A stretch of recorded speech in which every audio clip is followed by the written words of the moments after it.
इसको ही करना रोज। हाँ, ये J2 हाँ, गैलेक्सी चलिए, J2 बहुत वाला अच्छी। बात। ठीक है सर, शुरू करिए। हाँ, तो बंधुओं, मैं ये निवेदन कर रहा था कि पूरे महाभारत में आप जरा गौर से देखें। ऐसा नहीं कि हम महाभारत से परिचित हैं, लेकिन शायद हमने इस दृष्टि से आकलन नहीं किया महाभारत के चरित्रों का। सारे के सारे चरित्र कहीं ना कहीं भगवान कृष्ण जो भगवान के अवतार हैं उनको लेकर के भी, उनके बारे में तो हम जानते हैं कि उन्होंने जगह नहीं अनेक प्रकार अनेक स्थलों पर छल से काम लिया। बाकी सारे के सारे चरित्र ऐसे हैं जो कहीं ना कहीं गलत काम करते हैं और फिर पश्चातापते हैं, दिक्कत होती है उन्हें। और केवल 2 चरित्र ऐसे हैं, एक भीष्म, इनका नाम देवव्रत था, जो उन फिर बाद में उनका प्रतिज्ञा के कारण उनका नाम भीष्म हुआ, और फिर वो अंततः भीष्म पिता के नाम से विख्यात हुए। उन्हें जीवन का जो भी अभिशाप था वो स्वतः स्वीकार किया। अपने पिता की इच्छा की पूर्ति के लिए उन्होंने पहले सत्यवती, जो जैसे कि वो मछुआरे की कन्या से प्रेम करते थे, उसके पिता शांतनु, उनसे सत्यवती के पिता से कहा कि ठीक है, मैं अपना उत्तराधिकार छोड़ता हूँ। पहली शर्त सत्यवती के पिता ने ये लगाई कि मेरी बेटी के गर्भ से जो बच्चा होगा वो राज्य का उत्तराधिकारी होगा, आपका ये बेटा नहीं होगा। तो शांतनु तो लौट कर आ गए थे और अन्य मानस के दुखी थे। जब देवव्रत को पता पड़ा तो वो अपनी ओर से गया सत्यवती के पिता के पास और कहा कि मैं अपना उत्तराधिकार छोड़ता हूँ। और उसने कहा कि आपने अपना उत्तराधिकार तो छोड़ दिया, लेकिन आपका जो उत्तर होगा वो झगड़ा करेगा मेरी बेटी के बेटे से। तो उन्होंने कहा मैं आजीवन विवाह नहीं करूंगा। फिर तीसरी बात उन्होंने कहा आजीवन विवाह नहीं करेंगे, लेकिन आप आजीवन अगर ये जो सिंहासन है इसकी रक्षा का वचन देते हैं तो मैं अपनी बेटी का विवाह करने को तैयार हूं। तो उन्होंने 3 प्रतिज्ञाएं ली, जिसकी वजह से उसका नाम भीष्म पितामह है। भीष्म पितामह ने तो सारी जीवन जो यातना सही, एक राजसिंहन के प्रति उनका उत्तरदायित्व जो था वो भी उन्होंने स्वीकार किया। दुर्योधन की बहुत सारी सही और गलत बातों को भ्रष्ट करते रहे विवशता में। लेकिन कर्ण का चरित्र तो और भी विलन है। अब हम देखें कैसी विचित्रता थी उसका जीवन, उसका जन्म, वो भी एक अभिशाप के साथ। और वो अभिशाप उसका नहीं, उसकी माता कुंती, उन्होंने दुर्वासा ऋषि, कुंती भोज जो उनके पिता थे, उन्होंने दुर्वासा के आते का भार कुंती पर, कुंती उस वक्त कुंवारी थी, कुंती ने बहुत सेवा की। दुर्वासा ने प्रसन्न होकर के मंत्र दिया कि तुम जिस भी व्यक्ति को, देवता को का आह्वान करोगी वो तुम्हारे आह्वान पर तुम्हारे साथ तुम्हारी इच्छा को करने के लिए तत्पर होगा। और कुंवारी कुंती ने सिर्फ जिज्ञासावश वो जो मंत्र दिया था दुर्वासा ने, उसका उपयोग करने की दृष्टि से कि वो सही है या नहीं है, सूर्य भगवान का आह्वान किया। सूर्य तुरंत आ गए और उन्होंने कहा तुमने मेरा आह्वान किया है तो मैं वैसे नहीं जा सकता। और ऐसी स्थिति में कुंवारी कुंती के गर्भ में सूर्य के पुत्र आ गए। और जब उनका जन्म हुआ तो लोक लाज की वजह से कुंती ने उस पुत्र को बहा दिया नदी में। वो बहते बहते अधिरथ नाम के एक रथ चालक, घोड़ों के रथ देखने वाले को और उसकी पत्नी राधा को मिला। वो जीवन भर राधा के पुत्र की तरह से राधे के नाम से वो चर्चित रहे, जाने गए। और पांडवों में सबसे बड़े होने के बावजूद, सबसे बड़े भाई होने के बावजूद वो पांडवों के विरोध में उन्हें आजीवन संघर्ष करना पड़ा, अपमानित होना पड़ा। और जगह जगह उन्हें अंत्यज समझा गया। जब तक दुर्योधन ने उन्हें अंग देश का राजा नहीं बना दिया, अंग देश दिया उन्हें राजा बना दिया, तब उनका कर्ण को वो एक राजा जाति से तो तब भी वो राधे समझे जाते थे, लेकिन तब उन्हें एक एक सम्मानजनक पद मिला तो दुर्योधन के कारण, और दुर्योधन ने ही उन्हें दिया था। तो आजीवन वो दुर्योधन के साथ रहे, और जब तक वो जीवित रहे तब तक एक के बाद एक अभिशाप उनको के जीवन में आता रहा। भोज ने, एक बार क्षमा करें, भास ने कर्ण के पूरे जीवन को नहीं, लेकिन कर्ण के जीवन के 3 प्रमुख जो प्रसंग थे उनको अपने नाटक का आधार बनाया। उसमें एक था कुंती का ये कहना, ये बतलाना कि तुम को जन्म मैंने दिया है, तुम वास्तव में मेरे पुत्र हो, राधा के पुत्र नहीं हो, अंत्यज या दलित नहीं हो, शोषित नहीं, तुम क्षत्रिय वंश के हो, ये बताना युद्ध से पहले। और उससे पहले कर्ण तो क्षत्रिय थे और उन्हें तो युद्ध अस्त्र शस्त्र की शिक्षा के लिए वो लालायित थे। तो परशुराम के पास पहुंचे और परशुराम से उन्होंने कहा कि मैं आपसे अस्त्र शस्त्र की विद्या सीखना चाहूँ। तो परशुराम ने कहा कि मैं क्षत्रियों को शिक्षा नहीं देता। उन्होंने कहा मैं क्षत्रिय नहीं हूँ, तो उन्होंने शिक्षा दी। और तीसरा प्रसंग बहुत ही भयंकर है। अर्जुन के पिता थे इंद्र, जैसे कर्ण के पिता थे सूर्य, उसी तरह अर्जुन के पिता थे इंद्र। युद्ध से पहले इंद्र ब्राह्मण का वेश धारण करके छल कपट से कि कवच कुंडल मांग लेते हैं। उन्हें मालूम है कि जो ये कवच कुंडल हैं इसके कर्ण के जीवन के साथी थे, और तक ये इसके शरीर पर रहेंगे, इसको कोई मार नहीं सकता। तो छल से इंद्र ने, देवताओं के राजा इंद्र ने सूर्य से कहा कि तुम नजर मत आओ, तुम चले जाओ। और तो उन्होंने ये 3 प्रसंग भास ने कर्ण भारम के लिए चुने हैं।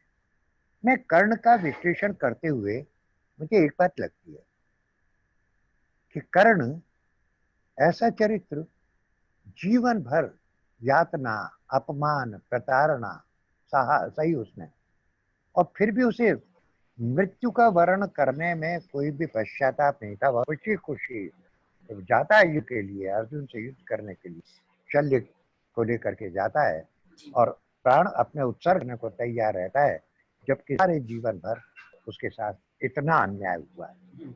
मैं एक बात सोचता हूँ, और बात आप लोगों के लिए है कि ये चरित्र है और नाटक है, इसी का नाटक जिसने कोई जीवन भर तक कोई पाप नहीं किया, गलत काम नहीं किया, कोई ऐसा आचरण जाने अनजाने नहीं किया, लेकिन वो शांत था और अनजाने नियति की वजह से उसे एक के बाद दूसरे ऐसे अभिशाप भोग पड़े और उसका अंत जो था वो व्यामय हुआ।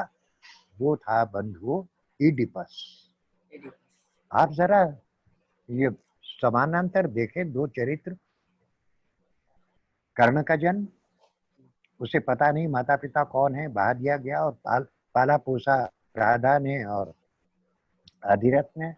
इसी तरह इडिपस जन्म हुआ और योकास्टा ने उसको जन्म दिया राजा ने, और उन्हें मरने के लिए छोड़ दिया।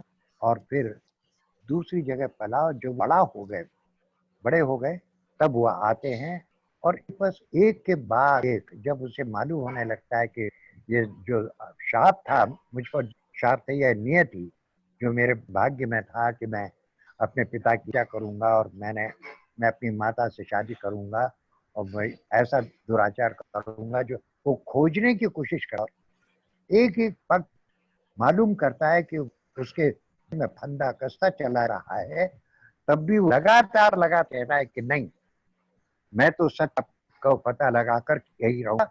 और जब उसे पूरी तरह पता पड़ जाता है कि वो नहीं किया है, तो वो अपनी छत फोड़ लेता है और इससे निकल जाता है। यातना में, दुख में इडिपस का अंत है। और यहाँ कर्ण को देखें समानांतर, वो भी जब पूरी तरह जवान हुआ है, उस परशुराम जब कहते हैं तो कहता है कि मैं क्षत्रिय हूँ, क्योंकि उसे मालूम है कि वो राधा का पुत्र है, राय कहलाता है, सब लोग राय कहते हैं। और वो एक के बाद दूसरे तीसरे ऐसे चक्र में रास्ता चला जाता है जहां उसका कोई दोष नहीं है। बंधुओं, जो कर्ण भारम जो नाक है, ये वस्तुतः है कर्ण के अस्तित्व का संग्रह। कर्ण जानना चाहा है कि वो है कौन, उसका अस्तित्व क्या है। तो अगर वो अंत्य है, तो क्या सचमुच वो अंत्यज है?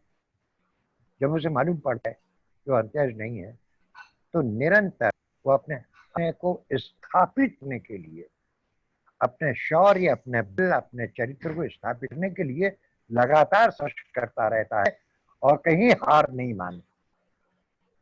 बंधुओं, कितनी विचित्र बात है ये नाटक की। मैं कहूँ वैसे तो महाभारत का प्रसंग है, लेकिन भास ने जिस तरह किया है, जो सगे भाई हैं, सहोदर, तीन सहोदर, युधिष्ठिर, भीम और अर्जुन, उसके सबसे बड़े दुश्मन बन जाते हैं। हेलो। हाँ सर, एक मिनट। हाँ, कुछ मैं सभी से अनुरोध करूंगी कि प्लीज अपने माइक को म्यूट करके रखें, अदरवाइज मैं मजबूरी में आप लोगों को रिमूव कर दूंगी। ये एक लिंक टूटता है, सामने वाला यदि हमें इतना बता रहा है और बीच में इस तरह से डिस्टरबेंस आता है, तो हर किसी के लिए बहुत खराब बात है। तो प्लीज अपने माइक के साथ छेड़छाड़ ना करें। अब बंधु, एक बात मैं कहना चाह रहा हूँ, जब मैं कोई भी बात कहता हूँ तो जरूरी नहीं है कि उससे सहमत हूँ, क्योंकि ये बातें पुस्तकों में है। मेरी इंटरप्रिटेशन गलत हो सकते हैं, हो सकता है आपके यार कुछ और हो, विचार कुछ और हो। तो मैं सारी बातों के बाद मैं अपनी फिर प्रश्न उत्तर एक सेशन रखेंगे। हाँ, आपके प्रश्नों, और मैं कोशिश करूंगा कि उनके उत्तर दूं। जी जी। तो वो आप नोट लें। अब जैसे मैं ईडिपस वाली कह रहा हूँ कि बहुत ऐसा लगता है, लेकिन मैं ये कहना चाह रहा हूँ, भास ने कर्ण के जरिए वो मृत्यु कर्ण ईडिपस भी करता है और कर्ण भी कर रहा है, और दोनों अस्तित्व का संघर्ष है, दोनों निष्पाप हैं। उन्होंने पूरे जीवन भर तक कोई अनार नहीं किया बूझकर। अब नियति और भाग्य की बात दूसरी है। जैसे कर्ण के दोस्त जो बोला परशुराम से क्यों क्षत्रिय नहीं है, लेकिन जब उसने ये कहा कि मैं क्षत्रिय नहीं हूँ, तो वो सच कह रहा था, क्योंकि उसको यही पता था कि वो क्षत्रिय नहीं है।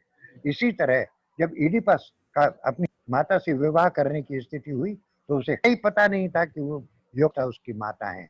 ये मतलब पैरेलल नहीं खींचना चाह रहा हूँ, मैं बतला रहा हूँ एक संस्कृति क्या है और भारतीय संस्कृति है। कर्ण अंत है, स्वर्ग जाता है अपने सत्कर्मों के कारण, अपने तेज और अपनी ओजस्विता के कारण। उसे पश्चाताप नहीं है कवच कुंडल देने का भी। इसको अपन इसका विचार से अभी आकलन करेंगे। दो तीन बातें मैं और कहना चाह रहा हूं।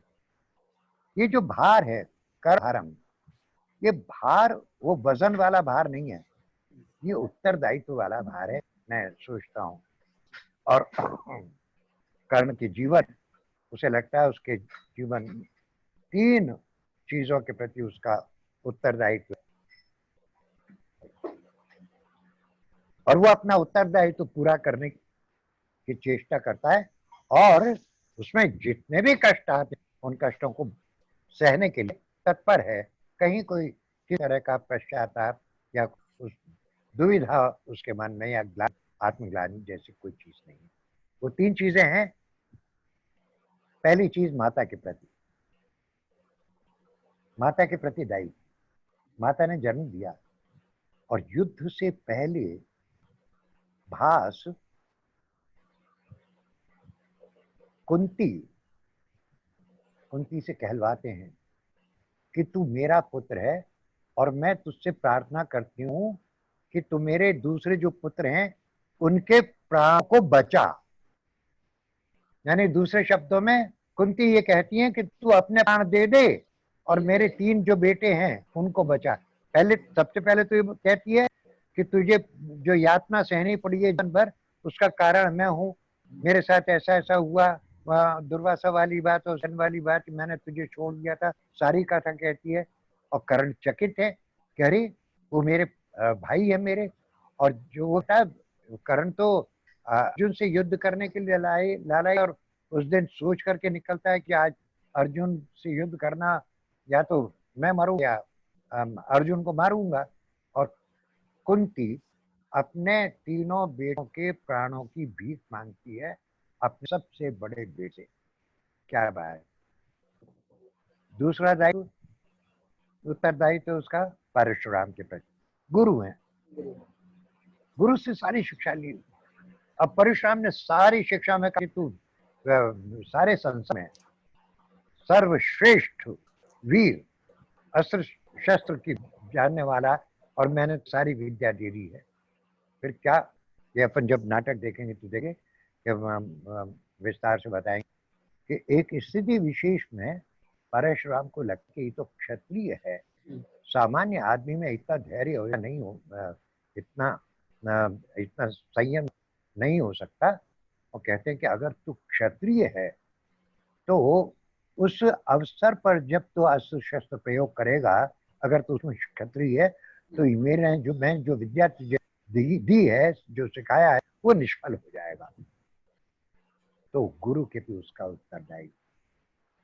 और तीसरा, देवताओं के प्रति। इंद्र ब्राह्मण का वेश धारण करके आता है, उसे मालूम हो जाता है। महाभारत में तो अच्छी तरह मालूम जाता है, महाभारत की कथा में तो है ही, बहुत ही स्पष्ट है। लेकिन भास ने अपने नाटक में भी ये बताया शल्य के साथ, शल्य भी पहचान जाए कि याचक नहीं है, ब्राह्मण नहीं है, और ये तो इंद्र है ब्राह्मण के वेश। और वो शल्य कहते हैं कि जैसे भिक्षा मत, भिक्षा में कुछ ऐसी चीज लेगा। और कर्ण कहते हैं इसने अगर ब्राह्मण का वेश धारण कर रखा है तो ये मेरे लिए तो ब्राह्मण है, और मैं ब्राह्मण की अगर कोई याचना हुई है तो उसे प्रस्तुत करने के लिए मैं अपना जीवन भी उत्सर्ग करने के लिए तैयार हूँ। और कवच को ये जानते हुए भी क्या इंद्र छल रहा है, वो कवच को बदल दे देता है। बंधुओं, ये 3 चीजें। एक विलक्षण तो और है, वो भास की के नाटक विशेषता है। कर्ण और शल्य सारथी है, मध्य प्रदेश राजा जिसकी बहन माद्री, वो कर्ण का सारथी है। और जब इंद्र आता है और एक के बाद दूसरी चीजें कि मैं ये दे, कर्ण कहते हैं तुम्हें ये दे दो, तुम्हें ये। कर्ण, ये महाभारत प्रसंग इस तरह से है, प्रातः है युद्ध से पहले भी युद्ध शिविर में वो प्रातः पूजा करते हैं, जो उनके पिता हैं उनकी पूजा करते हैं। और उस पूजा के बाद, अनुष्ठान के बाद, अगर कोई याचक आ जाता है तो वो उसे ना नहीं करते, उसकी सारी इच्छाएं पूर्ण करते हैं।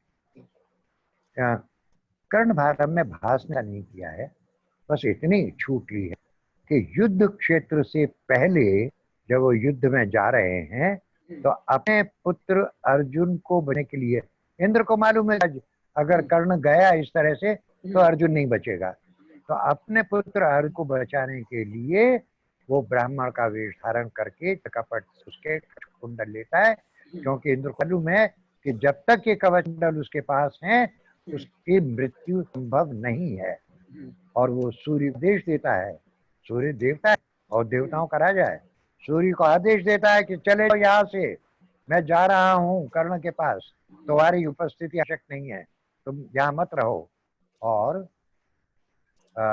फिर सूर्य की अनुपस्थिति में ब्राह्मण के वेश में छल करके वो ये कवच कुंडल मांगता है।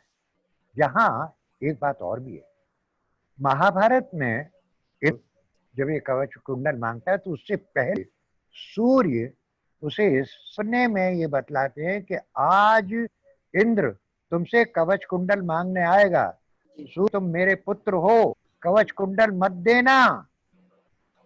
तो कहता है कि अगर ब्राह्मण वेश में आएगा और याचना करने के लिए आएगा तो मैं मना कैसे कर सकता हूँ? मैंने तो अपने जीवन में धर्म बना रखा है कि कोई भी चकाएगा तो मैं कुछ भी, अपने प्राण भी उसे देने को तैयार हूँ, तो मैं तो उसे मना नहीं करूंगा। वो अपने पिता से कह रहा है कि मैं मना नहीं करूंगा। फिर पिताजी कहते हैं, महाभारत की बात कर रहा है, तो सूर्य कहते हैं तो फिर तुम एक काम करना, इंद्र से कुछ ऐसा अस्त्र मांग लेना कि अपने कवच कुंडल देने से पूर्व, ये मेरी शर्त है, ऐसा आयुध मांग लेना जिससे तुम कभी भी किसी पर भी चलाओगे तो वो हो जाएगा, वो जीवित नहीं बचेगा। और कर्ण कहता है कि मैं अच्छा ऐसा करूं।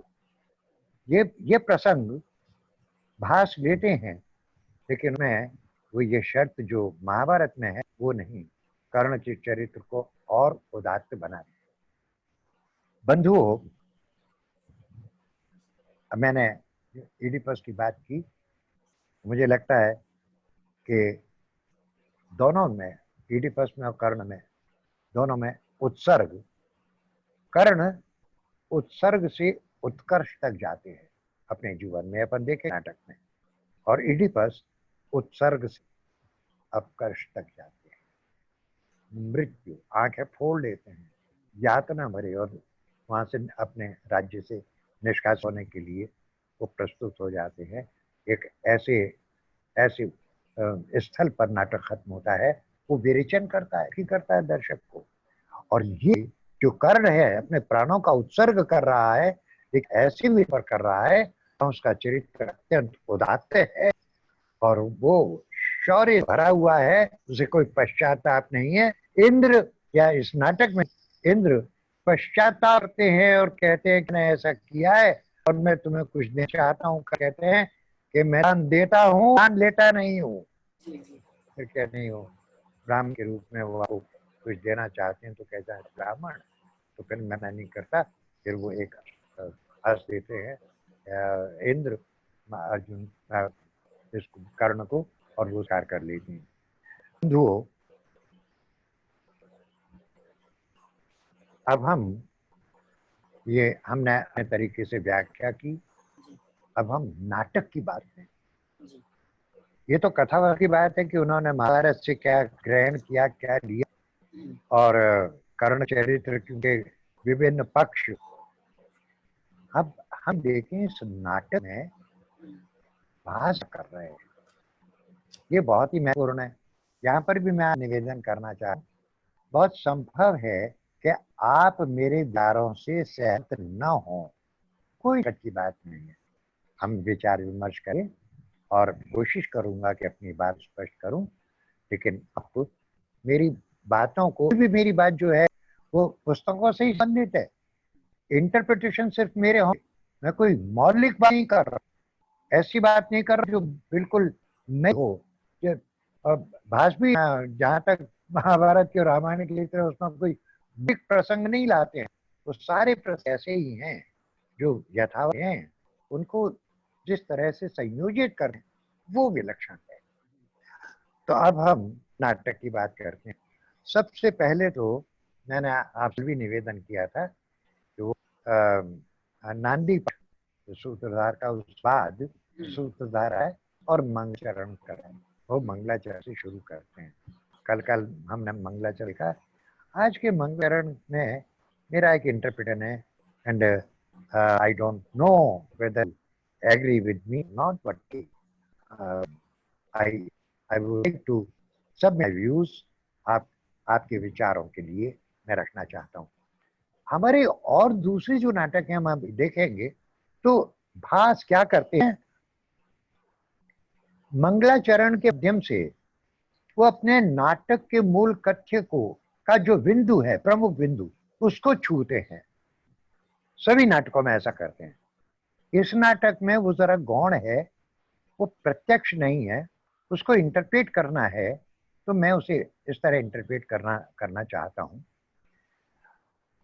ये है, नरसिंह रूप देखकर जिनका देव दैत्य नर नारी विस्मित, दैत्य राज का वक्ष चीर कर किया जगत का जनमन हर्षित, ऐसे हरि का हो जगवंदन, हो आनंदित सब दर्शक गण।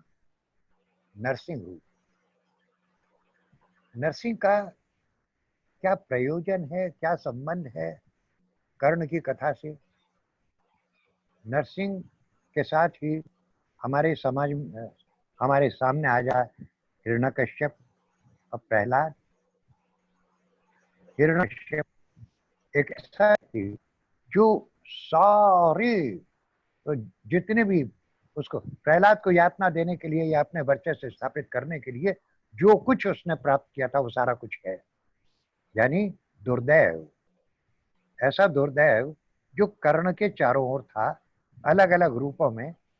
वो माता हो, गुरु हो, भाई हो, सगे भाई हो, जितने भी लोग हैं जो उसके अपने आत्मीय जन थे, वह ऐसी विवशताओं में घेर लिया उन्होंने कर्ण को कि वो विवश हो गया प्रहलाद की तरह से। और ईश्वर नरसिंह रूप धारण करके हिरण्याकश्यप को जिस तरह से उन्होंने मारा, उसका अंत किया और प्रहलाद की रक्षा की, इसी तरह कर्ण की अंततः रक्षा की। आगे चलते हैं हम नांदी पाठ के बाद। अब भयंकर युद्ध आरंभ हो गया है। महाराज दुर्योधन की आज्ञा से अंगराज कर्ण को सूचित करो कि वे सेनापति के रूप में युद्ध स्थल की ओर प्रस्थान करें। यहां से शुरू करते हैं भास। युद्ध स्थल केवल युद्ध के प्रसंग हैं और कर्ण के जीवन के सारे प्रसंगों को उन्होंने अलग कर दिया। तो जीवन के बहुत सारे प्रसंग थे जहां अर्जुन और कर्ण के बीच में युद्ध होने वाला था, एक सभा में जो द्रोणाचार्य ने आयोजित की थी। और वहां पर यह कहा गया कि अर्जुन से ये युद्ध नहीं कर सकता क्योंकि अर्जुन क्षत्रिय पुत्र है, राजवंशी हैं। तो जो राजवंश का व्यक्ति है वही अर्जुन के साथ युद्ध करने का अधिकारी है। और वहां पर अधिरथ आ जाता है उसका पिता, और कर्ण को लज्जित होकर के ये कहना मानना पड़ता है कि वो अंत्यज है। और फिर वहां पर दुर्योधन अंग देश का राजा बना करके उसे प्रेरित करते हैं आगे, और वो दुर्योधन के साथ हो जाता है। उन सारे प्रसंगों को भूल जाते हैं, बस उनको चयन नहीं करते, उनका वो चयन करते हैं युद्ध स्थल का केवल युद्ध के प्रसंग और युद्ध से संबंधित उसके उत्तरदायी। अब देखिए, युद्ध सूचक संगीत है शंख नगाड़े, वो युद्ध के बारे में वर्णन कर रहे हैं, युद्ध दिखला नहीं रहे हैं। तुमुर युद्ध आरंभ वीर जन शोभित, अस्त्र शस्त्र सज्जित महिमा से मंडित, दुर्योधन का दूत सूचना लाया, अंगराज को युद्ध क्षेत्र बुलवाया, जैसे गरजे सिंह मृगों के दल पर, वैसे कर्ण दौड़ कर आए सत्वर। अब ये निर्देशक पर और अभिनेताओं पर निर्भर करता है कि उस युद्ध दृश्य को किस तरह, मैंने पनीकर जी का देखा ही नाटक, वो अद्भुत तरीके से इसको एक दृश्य में परिवर्तित कर देते हैं और बड़ा आकर्षक लगता है। अब यहां से गौर करने की बात, हे शल्यराज, कहिए अंगराज कर्ण, आप मेरे रथ के सारथी ही नहीं, मेरी देह की गति संचालक भी है। युद्ध नीति में निपुण और वे परम हितैषी हैं। आप मुझे वहां ले चले जहां अर्जुन का रथ है। यहाँ एक छोटा सा संकेत, मेरी देह के गति संचालक। बंधुओं, शल्य का एक अर्थ होता है अस्थि मांस से युक्त शरीर। हम कहते हैं ना शल्य चिकित्सा। शल्य राजा का तो नाम है ही, लेकिन शल्य शरीर। आगे चल के हम देखेंगे कि भास ने शल्य, जब वो इंद्र वाला जो प्रसंग है, वहां महाभारत में कर्ण अकेले हैं जब इंद्र आता है। यहाँ शल्य को उपस्थित करके उन्होंने नया आयाम देने की कोशिश की है। जैसे शरीर और आत्मा की, कर्ण आत्म स्वरूप है और शल्य कर्ण की ही देह स्वरूप है, और देह और आत्मा के बीच में एक एक संलाप होता है जो शल्य कहते हैं कि नहीं मरो, ये याचक नहीं है, ये छल कर रहा है। और कर्ण कहते हैं नहीं, अगर ये ब्राह्मण है, याचक है, तो मैं दूंगा। तो शरीर और आत्मा का अद्भुत प्रसंग इन्होंने, भास ने इसमें प्रकट किया है। ये सिर्फ प्रसंग यहाँ आ गया, मैंने सोचा वो बतला दूं आपको। अच्छा, अब मैं रथ को उधर लेता हूँ। जिसकी अतुलित शक्ति, भयंकर क्रोध, ऐसे हैं। अभी आज क्या हो गया है मुझे, कर्ण कहते हैं कि मेरा शरीर निर्भय हो रहा है, क्लांत हो रहा है, मेरी समझ में नहीं आ रहा, मेरे मन में दीनता का भाव, मुझे अर्जुन के प्राण लेने का डर। अब जैसे ही वो याद करता है तो उसे कुंती का कथन याद आता है कि अर्जुन मेरा सगा छोटा भाई है, जो मेरा सबसे बड़ा शत्रु है, वही मेरा सबसे सगा भाई है। और माता ने मुझसे भिक्षा मांगी अपने अन्य 3 पुत्रों के लिए मुझसे, और वो शल्य कहते हैं प्राण लेने के, मुझे माता कुंती के दिए वचनों की याद आ रही है। अंगराज, आपने माता कुंती को कौन सा वचन दिया है, क्या आप जानना चाहते हैं? हाँ कर्ण, संभव जानने के बाद मैं अपना कर्तव्य सुनिश्चित करूं। यहाँ मूलत है भास इसको संवादों में इस बात को बतलाते हैं। कर्ण के साथ कुंती का संवाद याद आता है, लेकिन इसको दृश्य रूप में प्रस्तुत करने की पूरी आजादी देते हैं। वो कहते हैं, सजेस्ट करते हैं कि जो मैं वक्तव्य दे रहा हूँ ये दृश्यात्मक कथ्य है, ये कथ्यात्मक वर्णन नहीं है, नैरेटिव नहीं है। तो इसको वो अगर मान लीजिए हम इसे फ्लैशबैक में करते हैं तो मैं इसके बारे में भी बताऊंगा। तो पूरी गुंजाइश भास प्रोवाइड करते हैं।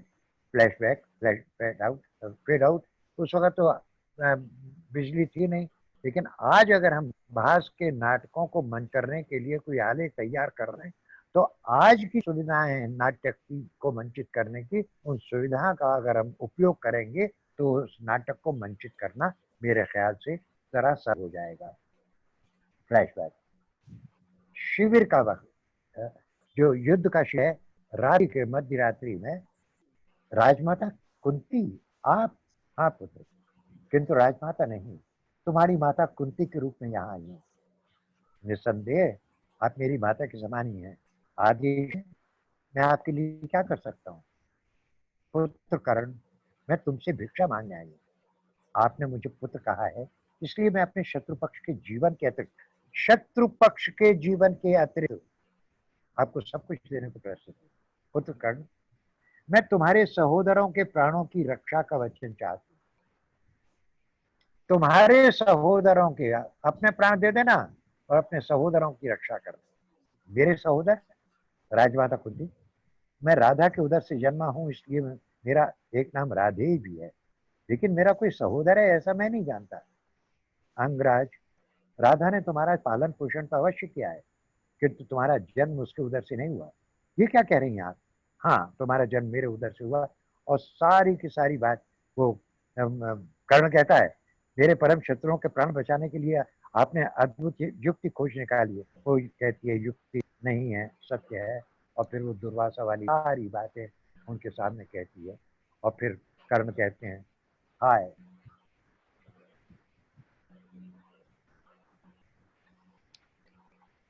कैसी क्रूर नियति है, निरपराध था मैं फिर भी अभिशप्त, निरपराध था मैं फिर भी अभिशप्त, दासी पुत्र कहा जन जन ने, जबकि बहा है मेरे तन में शुद्ध राजसी रक्त। मुझे दासी पुत्र कहा है, राधे के नाम से मुझे सारे जीवन मुझे बिताना पड़ा।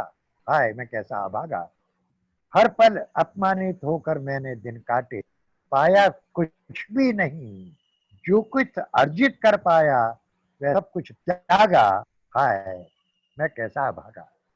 उसे पहली बार महसूस होता है कि सारे जीवन भर उसने यातना सही है, जो दासी पुत्र है, राधे है, और जगह जगह अपमानित होना पड़ा। और आज माता बता रही है कि तू दासी पुत्र नहीं है, तू पुत्र है, तू क्षत्रिय वंश में है, तू राजवंश का है। अंतर्मन की पीड़ा तो समस्त लोगों में ये उसका अंतर्द्वंद है। और फिर वो तुम्हारे ये प्रश्नों को उत्तर लेकर आई हूँ। फ्लैशबैक में सारी कर्ण और कुंती अपने आपस में बात करते हैं, और जब कर्ण को विश्वास हो जाता है कि कुंती जो बात कह रही है वो सच है और मैं सचमुच मैं कुंती का पुत्र हूँ, क्षत्रिय वंश का हूँ, और फिर कहता है कि मैं आपको प्रणाम करता हूँ, और माता आप दुखी ना हो, इसमें आपका कोई दोष नहीं। संभवतः नियति ने मुझे अभिशाप को भोगने के लिए धरती पर जन्म दिया था। मेरे मन में अब अपनों के प्रति कोई दुर्भाव नहीं रहा, आप आश्वस्त हो। वो ये तो नहीं कहता कि मैं उन्हें मारूंगा नहीं, लेकिन वो कहता है कि आपके वचन की रक्षा करूंगा, आप आश्वस्त हो। पुत्र कर्ण, हाँ माँ, तूने मुझे माँ कहा बेटा, क्या मैं तेरे सहोदरों के प्राणों की भिक्षा मांग सकती हूँ? नहीं नहीं माँ, ये मत मांगो, मेरे जीवन का अंतिम लक्ष्य धुंधला हो जाएगा। हाय, मैं अपनों से ही हारा। उसे बार बार ख्याल आता है कि मुझे और किसी ने जीवन भर तक मुझे किसी ने हराने की कोशिश नहीं की, लेकिन जो मेरे अपने हैं, सगे हैं, उनसे मैं हारा। शल्यराज वो अपनी माता से कहते हैं, अपनी जन्मदायिनी माँ की आंसू भरी आंखें आज रह रह कर मेरे सामने आ रही हैं, मैं क्या करूं? वो दायित्व, उत्तरदायित्व माता के प्रति उसको रोक रहा है, कमजोर कर रहा है, दुर्बल कर रहा है। अंग्रेजी बड़ा कठिन समय है, भागवता छोड़िए, युद्ध के लिए तैयार हो जाइए, मैं तत्पर होना चाहता हूँ। फिर उसे याद आता है कि राधे ने बतलाया कि क्षत्रिय पुत्र, ओ भगवान परशुराम ने मुझसे कहा था, शाप दिया था कि अगर तू असत बोल रहा है तो मैंने जो तुझे सिखाया है तुझे वो तेरे काम नहीं आएगा। ये क्या हुआ? युद्ध से पहले उसकी यात्रा तो देखिए, सारे जीवन भर वो अपने आप को दासी का पुत्र समझता और परशुराम से भी कहा। फिर वो अंगराज, आपके मन की दुविधा अनुचित है, मैं जानता हूँ। अब उसे मैं अपने अस्त्र शस्त्रों की कथा भी सुनाना चाहता हूँ। मैं सुनने को उत्सुक हूँ कर्ण। युद्ध की शिक्षा दीक्षा के लिए भगवान परशुराम घर गया था। हाँ, मुझे मालूम है। मैंने उनके सामने जाकर स्तुति की, वो स्तुति, उन्होंने स्तुति सुन करके मुझे आशीर्वाद दिया, और फिर वो प्रसंग, फ्लैशबैक, हल्की लाल रोशनी, परशुराम कर्ण को अस्त्र शस्त्र शिक्षा दे रहे। वत्स कर्ण, आज्ञा भगवान, तुम बलवान भी हो और बुद्धिमान भी। तुम्हारा युद्ध कौशल है, मैं तुम्हें दुर्लभ युद्ध की कला की श्रेष्ठ युक्तियां सिखाऊंगा। मैं तुमसे अत्यंत प्रसन्न, मैं उपकृत हुआ। आओ, यज्ञ की संविधा लिए आए। गुरु, और यदि उचित आप विश्राम करें। नहीं, मैं यहाँ की वनस्पतियों से ही नहीं, अन्य जीवों से भी तुम्हारा परिचय कर देता हूँ। चलो साथ चलते, जंगल आते हैं, संविधा एकत्र करें तो चक्कर, और वहां पर संविदा के करने के बाद कर्ण के थक गए होंगे, आप विचारें, कर्ण की जंगा पर वो पैर सर से रख के परिश्रम सो जाते। और जब वो निद्रा में है तब वज्र, ये प्रसंग महाभारत है, उसमें उन्होंने उस प्रसंग को वहां से लेके आए यहाँ। वज्र कीट आता है, अब परशुराम का उनकी जंगा पर तकिया बना के सो रहे। वज्र कीट क्या है? वज्र कीट मारने के लिए अगर भी करेंगे तो गुरु जग जाएंगे, तो वो बर्दाश्त करेंगे। और वज्र कीट आता है और जंघा पर अपने गहरे डंक मार के मुंह से उन्हें खून डाल देता है, और जंघा से लाल लाल गर्म रक्त बहता है, और वो परशुराम जी की गर्दन पर होते हुए निकलता है। जब रक्त से आँख खुल जाती है और देखें ये रक्त कैसे हुआ तुझे, तो वो बतलाते हैं वज्र कीट आया था उस जंगल में किया, और ये वज्र कीट काटा तुझे और तूने सहन करा, तुझे पीड़ा भी। गुरुदेव, पीड़ा तो हुई, लेकिन मैं सहन किया क्योंकि आपकी निद्रा भंग हो जाए। अगर तुझमें इतनी सहन शक्ति है तो कुछ विलक्षण सामान्य नहीं है। कहीं तो क्षत्रिय पुत्र नहीं, क्योंकि क्षत्रिय में ही इतनी सहनशीलता कार्य हो सकता है। कहता है नहीं प्रभु, मैं सह रहा हूँ, मैं राज हूँ, मैं दासी पुत्र हूँ, मैं क्षत्रिय नहीं हूँ। कहते हैं कि तो मुझे ऐसा लगता नहीं, दासी पुत्र से इतना बने, इतना धैर्यवान, इतना सहनशील, इतना संयमी हो नहीं सकता।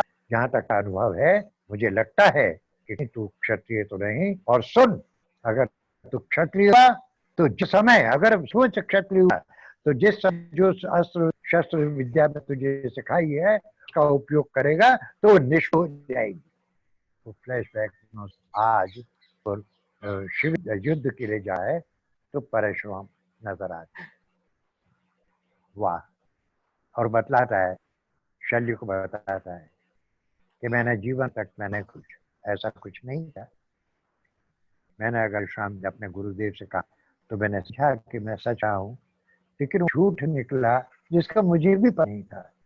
मैंने अनजाने अपराध किया है जिसका आप मुझे भोग पड़ रहा है। जानकर मैंने कुछ ऐसा कुछ नहीं किया, लेकिन मेरी नियत है, मैं अभिशप्त हूँ। फिर भी कोई बात नहीं, मैं और फिर वो कहते हैं कि ऋण में क्षत्रिय अगर स्वार्थी होता तो उसे यह मिलता है और विजय मिल जाती है, उसे कीर्ति मिलती है।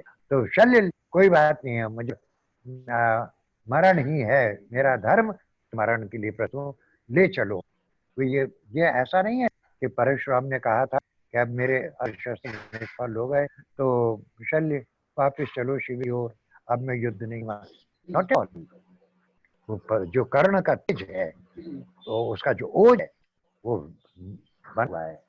और जब जा रहे हैं यहाँ पर भास, ये जो इंद्र का जो प्रसंग है वो महाभारत बहुत पहले, यहाँ नहीं है। सूर्य इंद्र सूर्य के पर भी कवच कर ले लेता है। वो भास यहाँ पर एक बुलाते हैं जब जा रहा है वीर में, तो महर भिक्षान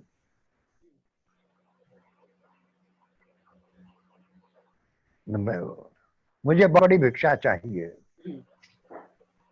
महर भिक्षान दे ही। ब्राह्मण, ब्राह्मण का रूप किसका?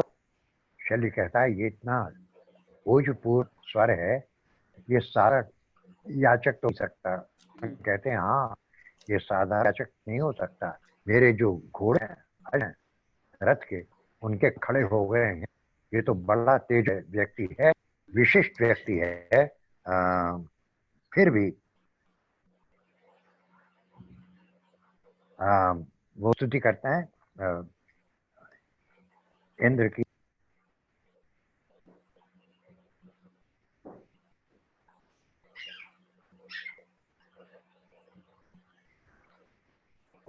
और कहते हैं कि आप पधारिए, मैं आपकी करता हूँ, आपकी वंदना कर।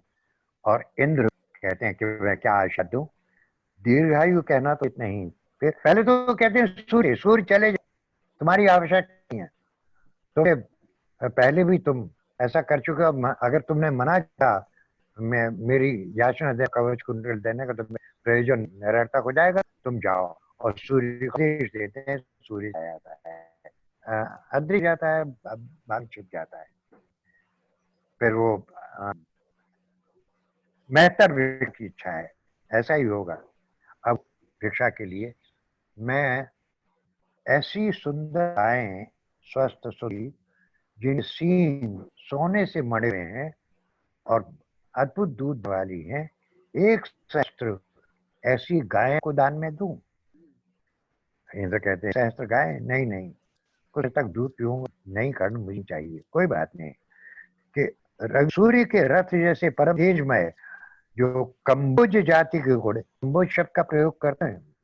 बस मुझे अचानक ख्याल आया कि जो कंबोडिया है, जो उस वक्त कंबोज था, कंबोज के घोड़े उस वक्त भी प्रसिद्ध है, इसका प्रमाण रहा है हमें। कंबोज जाति के युद्ध पर सैन्य रक्षक दल मैं, आप चाहें तो मैं करूं? नहीं, कुछ समय तक सवारी करूंगा, उसकी जरूरत नहीं है। फिर मत बहता जिनके कपूर, ऐसे हाथियों का दान करूं? वो कहता है नहीं नहीं, मुझे वो भी नहीं चाहिए। हाँ हाँ, तो फिर मैं आपको अतुलित स्वर्ण दूं? मैं स्वर्ग की इच्छा नहीं है मुझे, तो मैं सारी पृथ्वी करके मैं आपको दान दूं? नहीं, मुझे उसकी भी जरूरत नहीं है। तो फिर मैं अग्निहोम यज्ञ का फल दान करूं? वो कहते हैं मेरे, वो फल भी मेरे काम का। तो फिर मैं क्या शीश काट कर आपको दान दूं? कहते हैं त्राही मामता, नहीं नहीं, ऐसा नहीं, ऐसा मत कीजिए, ऐसा मत कीजिए। प्रभु रक्षा करें, प्रभु रक्षा करें, आपकी प्रसन्नता ही मेरा अभियत सुनिए। फिर बताइए मैं क्या करूं? अनगिन देव दानवों से है रक्षित, जो काल से है शय पर सज्जित। कवच कुंडल को काटूं तन से, दारू में मोह जीवन से। शल्य का धैर्य है, शल्य में लगातार वो नारे से मना कर रहे हैं, तो कर्ण बिल्कुल नहीं देते। अब जब जो कवच कुंडल की बात करें तो विशल्य का धैर्य जाता है, मत दीजिए मत दीजिए, न ददामी न ददामी। लेकिन वो कहते हैं ददामी ददामी। इंद्र जब लिखता है तो कहता है हाँ हाँ, यही दीजिए, कवच दीजिए। फिर शल्य कह रहे हैं कि ये कपट है, ये क्षमा करें, ये याचक जो है सचमुच याचक नहीं, या आपके कवच कुंडल छीनने के लिए या लेने के लिए ही उसने छद्म वेश धारण किया है। ये छद्म वेश में है, सचमुच याचक या ब्राह्मण नहीं है, इसे मत दीजिए, आप ये अनिष्ट कर रहे हैं ना। और कर्ण कहता है भिक्षु नहीं, यह छद्म वेश में आया कपटी, कोई कपटी आया, दान वृत्ति के आत्म को नए शिखर तक लाया। लेकिन ये जानते हुए भी मैं अपने कवच कुंडल आपको देता हूँ, दीजिए और संतुष्ट हो जाइए। शल्य फिर पकड़ते नहीं, अंगज मत दीजिए मत दीजिए। शल्यराज, प्राप्य जो मैं समझता हो जाता वही पुण्य का फल है अनश्वर, कभी मिटता नहीं। मैंने भी किया है उसका फल। जान संपूर्ण जीवन में कठिन क्षण आज आ, किंतु मुझको है महत्तोष, मैंने व्रत निभाया। यह मुझको अपने दानवीर का व्रत जो है उसको निभाया, जिसका मुझे सोच है, मेरे मैं अपने प्राणों का उत्सव रहूं, इन लीजिए। आह, वो स्वगत कहता है, आह, अपने अर्जुन के जीवन के लिए मुझे ये करना पड़ा, पश्चाताप। आत्मगत, हे अंगराज का यशस्वी हो, यशस्वी हो जा। शल्य, हे अंगराज, इंद्र ने हठात वंचना पूर्वक को कृत्य किया है। नहीं शल्यराज, मैंने ही इंद्र को जीत लिया, मैंने ही इंद्र को वंचित किया। कैसे? उसके छल कपट को जानते हुए मैंने देवताओं के राजा को भिक्षुक के रूप में उपकृत किया। इस महादान के द्वारा कर्ण भार मुक्त हो गया, अपना उत्तरदायित्व आकर। कर्ण ने उत्तरदायित्व निभाया देवताओं के प्रति। कर्ण देवताओं के इंद्र को अपने पर पश्चाताप है। देवराज तुम्हें विमला नामक अस्त्र प्रदान किया, और नेपथ्य से देवराज ने तुम्हें विमला नामक अस्त्र प्रदान किया। जय हो देवगण। क्या आपको अब तक प्रश्न नहीं हुआ कि कर्ण किसी से लेता नहीं, केवल देता है? क्या बात है, क्या चरित्र है। यह दान नहीं है, आशीर्वाद है। तो फिर मैं न दू, वो दान लेता है। और शल्यराज, रथ उस चलो जहां अर्जुन है। और फिर सारे के सारे जितने भी देवतागण हैं, जब कर्ण जा रहा है और उस पर वर्षा करते हैं, सभी सुखी संपन्न निरापद धरती, ये वाक्य जहाँ कर्ण युद्ध के लिए जाए, अपने प्राणों का उत्सर्ग करने के लिए जा रहा है और प्रसन्नता पूर्वक धैर्य पूर्वक जा रहा है, यहाँ उसका अंत करते हैं भास। कैसी अद्भुत बात है, अपने प्राण देने में सुख का अनुभव, अपने जीवन के इन उत्तरदायित्व पूर्ण कर रहे हैं, और मालूम है कि ये छद्म कर रहा है, कपटी है, ब्राह्मण नहीं, ब्राह्मण देश में ब्राह्मण वेश क्या है, मुझे उस वेश का आदर करना है। अद्भुत चरित्र है। भास ने अपने इस नाटक में कर्णभार के माध्यम से जिस आदर्श की रक्षा की है, कर्ण के जिस चरित्र को प्रस्तुत किया है, बंधुओं, मैं समझता हूं कि ऐसा चरित्र पूरे महाभारत में कहीं और नहीं था।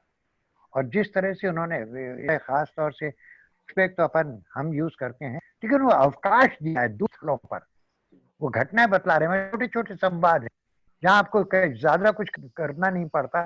सिर्फ आज की युग की आज का जो रंगमंचीय सुविधाएं हैं उसको ध्यान में रखते हुए आपको उसका उपयोग करना है। और मुझे लगा है अब समय समाप्त होने वाला है, थोड़ी सी बात और मुझे लगता है कि वेस्टर्न थिएटर में 20वीं सदी में ये फ्लैशबैक की जो युक्ति थी वो और छोटे छोटे वाक्य थे हुए वाक्य एक बार बहुत तेजी जो हमारे यथावादी रेस्टोरेंट में बाद में मिलते हैं, में और ड्यूरेंट बात में इनमें मिलते हैं। और वो युक्ति भास अपने नाटकों में इस तरह प्रस्तुत। इससे पहले के समय की जितने भी नाटक के आप देख लें, लंबे लंबे वाक्यांश वो वर्णात्मक हैं, उन्हें दृश्य वो काव्यात्मक है, वर्णनात्मक काव्य है, अद्भुत काव्य है। हरिदास में क्या थे, वाह वाह वाह। लेकिन यहाँ जो है वो दृश्यात्मक वर्णन है, कहीं कोई बात नहीं होती। भास जैसे अब निर्देशक या अभिनेताओं को छूट दे, चैलेंज देते, चुनौती देते हैं कि मैंने अब तो प्रस्तुत करो, मेरे जो मंतव्य है उसको ज्यादा अच्छे तरीके से, ज्यादा शक्त तरीके से, कलात्मक तरीके से और ज्यादा नाट्य शास्त्रीय पद्धति के अनुसार उसको प्रस्तुत करो, तो तुम कुशल नेता हो या कुशल निर्देशक हो।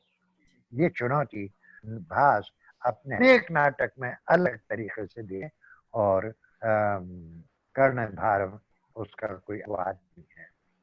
बंधुओं, ये बात मैं अपनी यहीं पे खत्म करता हूँ और आपके प्रश्न, आपकी जिज्ञासा है, आपके असहमतियां या जो भी कुछ है वह लिए प्रस्तुत हूँ। सर माफी बहुत बहुत चाहती हूँ, धन्यवाद। मैंने माइक बंद किया लेकिन वो बंद नहीं हुआ और बीच में मैं फोन आया तो चिल्ला दी। नहीं कोई बात नहीं। हाँ, क्लिक किया था मैंने लेकिन वो बंद नहीं हो पाया और फोन आया था तो बेटी को आवाज लगाई थी कि फोन उठा नहीं तो ये जान रहा हूँ आपके मन में कोई कोई जिज्ञासा है क्या? हाँ एक्सप्रेशन जरूरत नहीं, हाँ सवाल कोई पूछना चाहता है या ये कर्णभारम पे कोई बात करना चाहता है तो प्लीज सर से बात करें। हाँ प्लीज।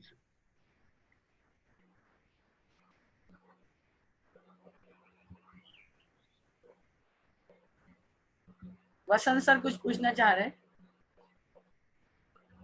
काशीकर जी, हाँ। प्रभु बहुत अवसर है, अच्छी तरह जरा संवाद है, एक लंबा सा हो गया आप संवाद किए हुए, इसमें हो जाए। माइक खोलिए सर। आप बहुत लंबा समय हो गया आपसे मुलाकात हुई। ऐसा हुआ। हाँ, कर्णभारम का हमने देखा था, ये सीधी के एक बच्चे ने किया था, नीरज ने। क्या? सॉरी, आपकी आवाज कट के आ रही है। कर्णभारम नाटक मैंने देखा था। हेलो हेलो सर सर आवाज आ रही है? सर आवाज आ रही है? बोलिए, कट क्या आ रही आवाज? हाँ, कर्णभारम जो है वो नीरज कुंदेर ने किया था। नीरज कुंदेर ने कर्णभारम किया था, वो देखा था। किस शैली में किया जाता? नहीं, नीरज कुंदेर ने कर्णभारम किया था तो वो देखा था हम लोगों ने। किसने? मैंने भी देखा, गीतांजलि ने भी देखा। क्या जो करते तो कुडियाट्टम, तो कर्ण कई बार उस तरीके से हुआ है कुडियाट्टम टी में। और आधुनिक कर्णम जहाँ हुआ है, पन्नीकर जी ने तो बिल्कुल वो पन्नीकर जी की कॉपी किया था। हम्म, नीरज लेकिन कुंदेर ने क्या पन्नीकर हुआ जी का है ही हमारे किया था, हिंदी वैसे ही में किया था।